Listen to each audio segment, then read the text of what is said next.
and welcome to this special podcast series, The Experience, in partnership with Chase for Business. I'm your host, Abigail Bassett with Inc. Custom Studio. Today, I'm joined by Ben Walter, the CEO of Chase for Business, and Shelia Winston, Vice President and Senior Business Consultant at Chase. We're going to talk about some of the opportunities and challenges facing small business owners both here in Seattle and across the country. First up, my conversation with Ben Walter. Welcome, Ben. Thanks for having me, Abigail. So let's talk a little bit about where small business owners' heads are at. This is an interesting time for business in general, for business owners in general. Sentiment among small business owners for years before the election was riding along at a historically low level, despite financial results that were actually pretty positive. Now, it's unusual we see that level of disconnect. And that completely reversed after the election. We saw a near all-time, and in fact, it might have been a one-quarter all-time jump in sentiment into the beginning of the year. And that has since started to come off, given all the noise that we've heard. Most of that is related to uncertainty. Businesses hate it. And we certainly have policy uncertainty at the moment. But what we're not seeing, again, we haven't seen a dramatic change in either direction on the fundamentals. Cash balances are still strong. Revenues, expenses still seem to be holding a margin in small businesses that seem reasonable. And so a lot of this just reflects, for lack of a better way to put it, the vibe that's out there. And we can talk about whether it's a vibe session or a vibe boom or where we are. Those things go up and down. Am I worried that some of this uncertainty will start to weigh down? Yes, but when you talk to small business owners in particular, you find a lot of variation. I mean, even amongst manufacturers where you would think the tariffs are biting the hardest, you find a lot of sort of, I don't know what this means. One business owner said to me, well, I import a lot of Asian steel and I'm worried about the cost of that, but that applies to everything. But equally, I compete with a lot of subsidized Asian manufacturers and that makes life hard for me. So I'm not sure what I really think or where this is going to go. I'm a little worried, but I'm sort of trusting in the process and we'll see. So some people are giving it sort of faith. Other people are immediately finding huge spikes to their cost and having to pivot hard. It's an unstable time, but small businesses, the good news for them is the smaller you are, the more nimble you are. So big businesses are aircraft carriers, small businesses are speedboats. Right. And they can turn a lot faster, obviously. That sounds like there are opportunities for small business owners, particularly in this space. What is giving them hope right now? There's a few things. One is demand is still holding up and unemployment is still low. And we love to talk about whether GDP went up or down. And what we talk about even more is whether the stock market went up or down. Most small business owners do not manage their life by GDP and stock market volatility, right? That's how the pundits on CNBC and the traders in the pits talk. There's no more pits, but you know what I mean. But that's how they talk. Regular people look at, what do my customers want? Are they still spending money? Are they placing orders? And there we have seen a surprising amount of resilience, particularly in the job market. Private sector jobs grew by almost 500,000. Net jobs grew by almost 200,000 in the last month. It depends on your point of view. You can either call it Liberation Day or Liquidation Day, depending on your point of view on the market. I borrowed that, but I thought it was good. I like it. And that's for you to decide. But that was April 2nd. So we had a full month of all that noise in the media. And most of that stuff has been pretty resilient. Now, I will say, Abigail, it varies by business, by individual business, and by sector, by geography. So there's ups and downs and puts and takes in that.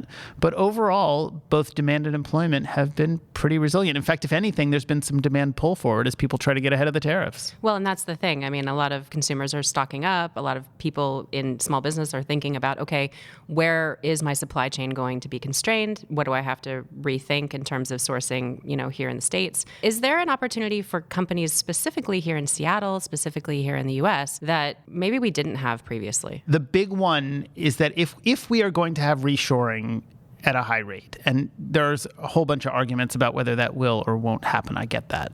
But I think we're going to have some. I mean, it's pretty inevitable that we're going to have some. If for no other reason, we were already sort of having the conversation about some after COVID because regardless of your political views, it did expose some vulnerabilities in our supply chain, in our global supply chain that I think left us out to dry during the pandemic. So I think people were already opening their eyes to that anyway. What we are finding here is some of the upstream inputs to a manufacturing renaissance need to be rebuilt.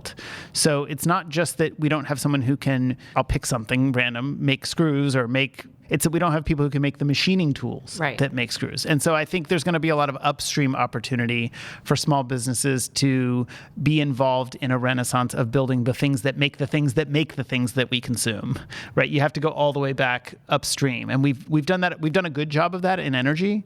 We're a world leader. We've done a good job of that in agriculture. We're a world leader. We've done a less good job of that in some electronics manufacturing, battery manufacturing, pharmaceutical manufacturing. So I think there are going to be plenty of opportunities upstream as some of that inevitably gets reshored. Here in Seattle, obviously it's a tech-led economy. That goes without saying. If some of these trade deals come off, I do think that it's going to open up some tech export opportunities. We have two biggest exports as a country. It's agricultural products and it's our technology. Yep. There have been some trade barriers to the export of our technology and some IP infringements around the world that I think if those things can get resolved, will be an opportunity for these healthy technology startup ecosystems to flourish because they do have global markets. And looking ahead, what do you think the future of the economy is going to look like in, say, 6 to 10 months? If I knew the answer to that, I would quit my job and go start a macro hedge fund and make a lot more money. Yep, absolutely. So the honest answer is I don't know, and anybody who tells you they know is selling something. So our job as advisors to small businesses and to businesses in general is to help them be prepared for any outcome. And so my advice for people listening, my advice for people who follow the economy is that, you need to plan for the middle sort of 80% of the bell curve, but you need to know what you would do if you hit the 10% fat tail on either end. Right. And that's the reality. So I don't know where the economy is headed. I think we could have a recession, we could have a soft landing, we could have a hard landing. We don't know. For all our flaws and as a country, and we have plenty, I do think one of the things we've proven time and again is that the flexibility, both with respect to capital allocation and labor, is so dynamic in America that we can respond to even the fat tails. And so I remain a bull in the long term, and I think whatever the economy throws at us, we will find a way through. You mentioned that small business owners have kind of been in this vibe session, right? They've been feeling good and bad, negative. yeah. Good and bad. They were feeling largely negative before the election. They were positive after the election, and now they've sort of settled back down. What do you think is really informing that? There's two things that are really driving it. And I'm going to be really plain with you. One of them is political. So when I meet with people who supported President Trump, they tend to be more optimistic. When I meet with people who didn't support President Trump, they tend to be less optimistic. So some of it is just like politics has become such a team sport that it carries through to your view of everything. I'd love to say that's not true, but it's partially true. I think the other is just the speed and the veracity of the media cycle. This is what's fascinating. And I've been doing small business for 15 years, and I've seen this effect get stronger and stronger and stronger. There's always a gap between how I think I'm doing and how I think the world out there is doing. And I always think I'm doing a little better than the world. And that part of that goes with the optimism of being a small, right? If you're not an inherent optimist, you'd never go start a small business. So that's part of it. So you'd expect to see some spread. What we have seen over the years as the news cycle has changed, as social media has proliferated, is we see that spread varies way more. So I think I'm doing great. I think the world's doing terrible. And then the news cycle gets positive. I think I'm doing great and the world's doing great. So that gap narrows. And then it turns around and the world tapers off, but I still think I'm doing okay. And so people are internalizing, I think, a lot of the sort of narrative of what's going on out there, but they're making their decisions on what they see in front of their faces, right. Which is customer demand, which is inflation's still pesky, which is I'm still trying to hire people, and so I'm going to hold on like hell to the people that I have, and that's part of what's keeping the labor market resilient. So I think there's more of a disconnect ever between what you see in polls and pundits and online media and what people will tell you when they talk about their own direct business prospects, which are informed by the facts on the ground. Right. That makes great sense. Well, I want to thank you so much. I really appreciate the time. I can't tell you how much great insight you offered, especially about sort of that rubber banding effect that happens with perception amongst small business owners. Watching that change has been really interesting over the years because obviously, given what I do, I follow both the macro and the micro aggressively. Like, what are people saying en masse and what are they saying individually? And watching the sort of the departure of those two things widen over the years has been an interesting phenomenon. Well, thank you so much. I really appreciate it. Thanks for having me. Now, I'm joined by Shelia Winston, VP and Senior Consultant at Chase. We're going to talk about some of the key financial tools that women entrepreneurs can take advantage of to go from startup to success in this changing business environment. Sheila, welcome. Thank you so much, Abigail. It's always a wonderful time to be here. Yeah, thank you. I am really excited to be in Seattle, and I want to get a little context. Okay. I read this stat recently that here in Seattle, nearly half of all self-employed business owners are women. Why do you think that is? Because Seattle is such a wonderful, rounded area. We have a lot of big corporations. We're known for like Microsoft, we have Amazon, and we also have a lot when it comes to Starbucks. So all of those are pretty large corporations. So it's very wonderful put together as far as the whole atmosphere. In addition to the large businesses, they're also a good place for startups. For startups, they have at least 20% globally for startups in the area, and Seattle celebrates and likes to recognize women. That's kind of their focus. I would say as a senior business consultant, for my book of business, about 50% of the participants are actually women-owned businesses. Wow. So I think women are to a point where they're very tenacious and they want to really start opening up their own businesses and be seen to the point where they know that they can finally come to the forefront to make it work. Tell me a little bit about the program that you offer and how it helps support female entrepreneurs. It's called Chase Coaching for Impact, and that is a wonderful program. And what we do is we help businesses to be able to scale and grow to the next level. We help them to understand the aspects of how to make their business successful when it comes to business planning, when it comes to understanding the marketing piece, when it comes to understanding navigating cash flow, in addition to what they need to have a loan.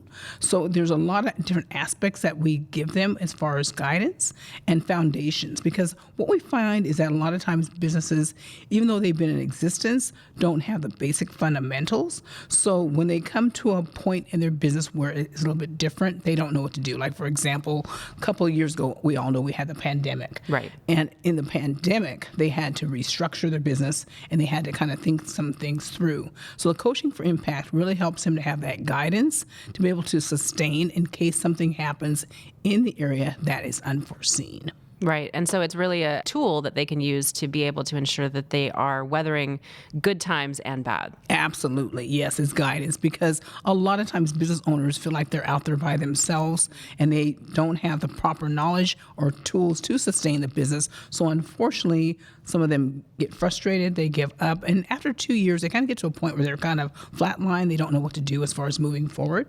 So the Coaching for Impact program actually focuses on those types of businesses, the ones that have been in existence for at least 2 years that need to have some type of guidance and direction.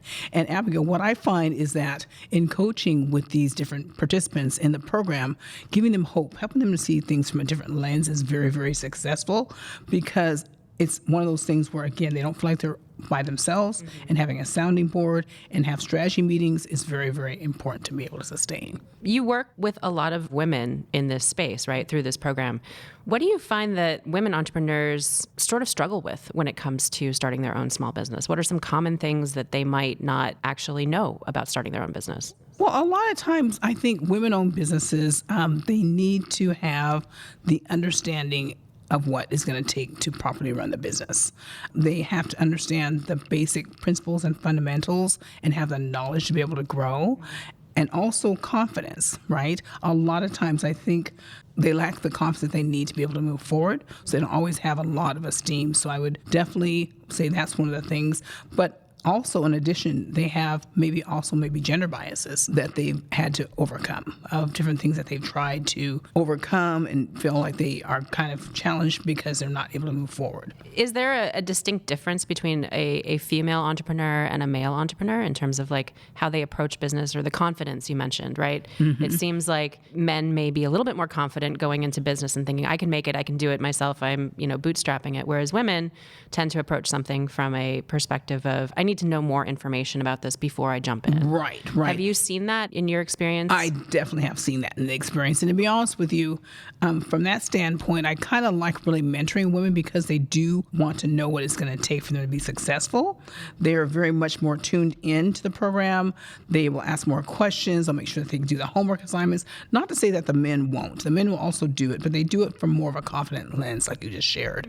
Whereas the women will want to dig a little bit more. I think by nature, we as women women like to make sure things are put together just right. We're very detail oriented, and it definitely shows in the women as far as the ones I coach. When it comes to self-funding, right? Self-funding is one of the most common ways that entrepreneurs get started. What considerations should founders know about self-funding that could either pose challenges or opportunities for them as they move forward? Well, self-funding is actually, there's the pros and the cons when it comes to self-funding, okay?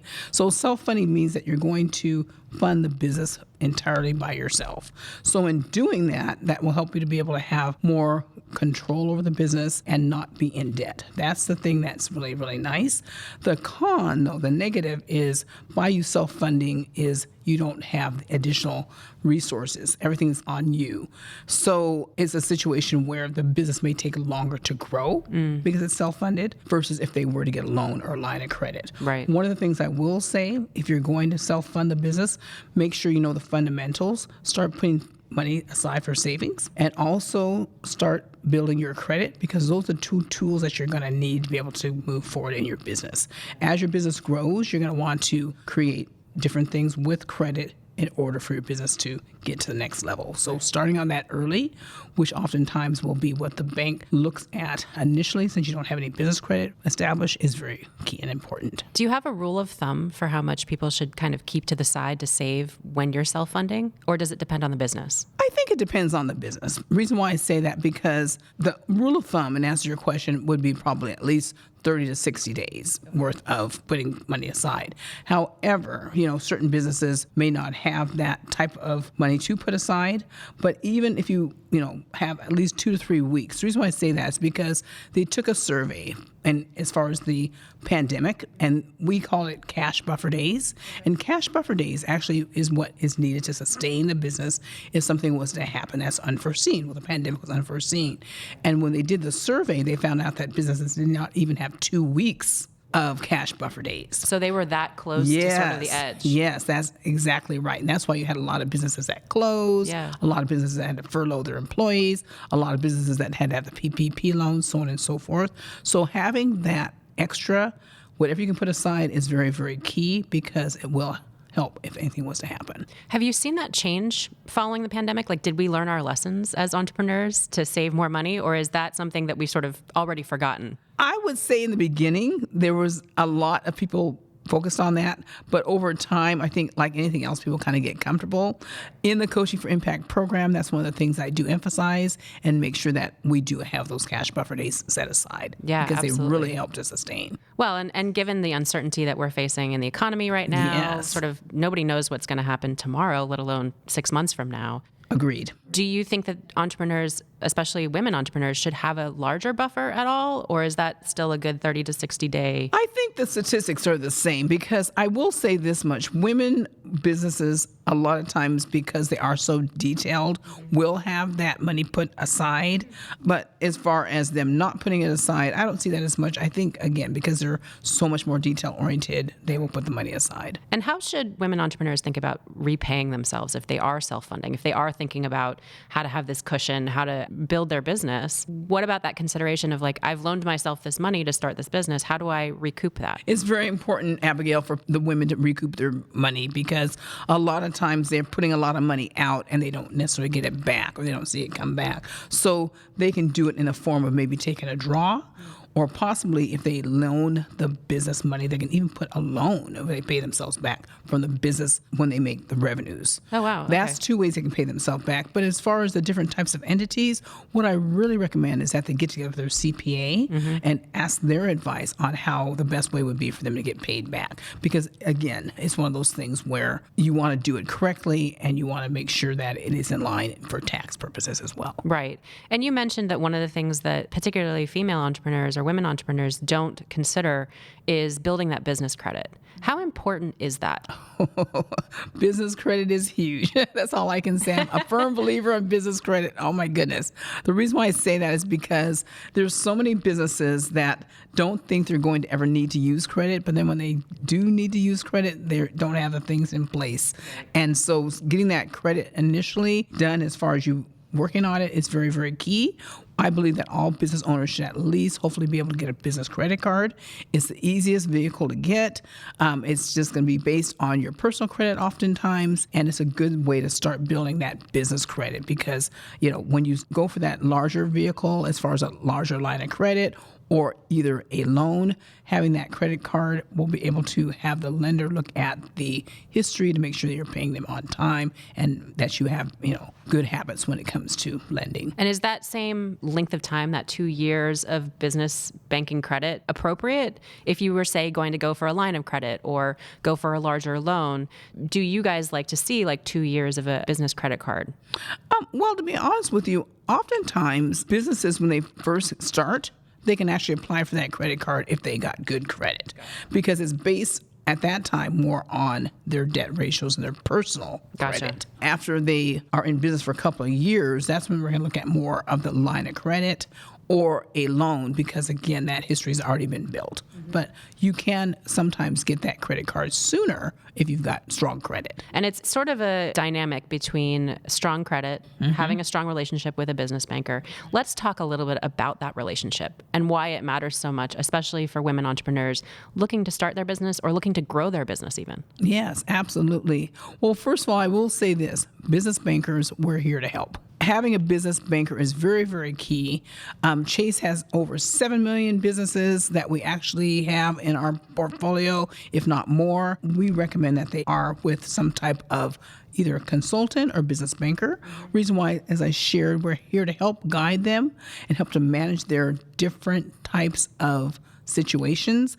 A lot of times when they're out there by themselves, they're not managed, they'll make a lot of mistakes when it comes to taxes, when it comes to not understanding to put money aside, when it comes to not understanding even how to do a marketing plan. But having that guidance is very, very key. So the way that our program works is I work alongside with business bankers, initially with businesses that have been in existence for 2 years. Okay. And I'll get them all ready in order to be able to get with a business banker if they're looking for a loan or a line of credit. What we do is oftentimes talk about the different aspects as far as financials that are going to be needed, tax returns, the importance of ratios, and just different things, and as we shared before, credit, that they're going to need in order to get that loan. And then oftentimes I will go ahead and refer them to a business banker, and they'll become managed, and then the relationship will continue to be positive for them. And how frequently should small business owners be sort of touching base with their business banker? What's that relationship kind of look like over the lifetime of a small business? Well, the business banker oftentimes will have a portfolio to be able to manage and maintain that relationship. So they oftentimes will reach out to the customer, and then the customer in turn will now have the confidence reach back out to them because they are their trusted advisor. And that's even with my particular job. Like, for example, even though after 4 months I graduate people from my book of business because Coach for Impact is a program where it lasts for 4 months and then you graduate, because I was their consultant and gave them such good advice, they still call me up and say, Sheila, I have this scenario. Matter of fact, on the way driving here this morning, I was on the phone with one of my former mentees. Wow. And finally I had to tell him, okay, I know I'm in traffic. I got this big event. I invited them to come, but it's a good feeling. I've also gone to many events before through Chase and seen former mentees, and they say, oh, there's Sheila, my mentor. So we take pictures. So it's the same thing with the business banker, right? Establishing that trust, establishing that relationship. And in the customer's mind, once you get them to that level, you're always that person. Yeah, absolutely. Well, and as far as I know, you've been in banking now for 20 years, and you've worked with a lot of female founders. What's the best piece of advice that you give to a mentee who calls you up and says, I need some help or I need to touch base? Mm-hmm. Well, the first thing that I want to let them know is that even though they may have no longer be in the program, the relationship is still in effect, right? Mm-hmm. I will set up a meeting with them. I will find out their issue. I will still get them with a business banker. The main thing that I do with them is find out what the issue is and what's possibly causing the issue. Right. Again, before I put them in front of the banker, I try my best to position them for success. And so that when they do get with a banker, they will have pretty much everything that the banker is going to ask for. Right. And I just want to circle back. Tell me a little bit about why Seattle is so friendly for women entrepreneurs. Seattle's friendly with women entrepreneurs because Seattle's a very diverse area. We have a lot of different groups, a lot of large companies such as Starbucks, Microsoft, and Amazon. And then we also have a lot of startup companies as well. So it's just one of those things where I think because Seattle is pretty much open to the large and the smaller businesses, women feel more comfortable to be able to come here and feel like they're going to be fair. Right, and supported, I think, really. Supported. Exactly. Right? Because you have this diversity of businesses Yes. and this diversity of large and small, all kinds of Absolutely. different types of people from different backgrounds. Absolutely, yes. And to be honest with you, like I shared, my book of business, there's at least, I'd say half, if not 75%, are women-owned. Wow. So Sheila, if someone wants to get in touch with you or a business consultant in their city, how do they find you guys? We have a website, www.chase.com/business coaching -for-impact.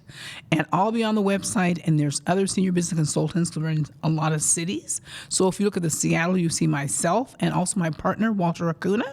And then also we are on LinkedIn, and I can also reach out to them and give them my email address if they would like me to do that. Oh, perfect. So if I'm in New York or in Los Angeles, should I work with my local business banker, or should I try to reach out to you and connect and then sort of filter through the system? Yes, because you are in New York, we do have senior business consultants in New York. It's probably better for you to work with them because of the time difference. So I would recommend that. Of course, I don't want to turn away business. Anybody else that wants to work, that's fine. But it's one of those things where if you are in a city where there are consultants, it's probably to your benefit to work with them. Now, the North, I can talk about what my region is. The Northwest region is Seattle, Colorado, Arizona, and then also a whole bunch in California. Like I said, they're all over. The best thing is look up that website and then look for a city and the names that come under that city. Well, Sheila, I really appreciate the time. This has been fantastic, and I've learned so much. Thank you so much for joining us. All right. Thank you, Abigail. I appreciate it. That's all for this episode. Thanks for joining us. I'm Abigail Bassett for Inc. Custom Studio. This episode was produced by Blake Odom and edited by Avery Miles.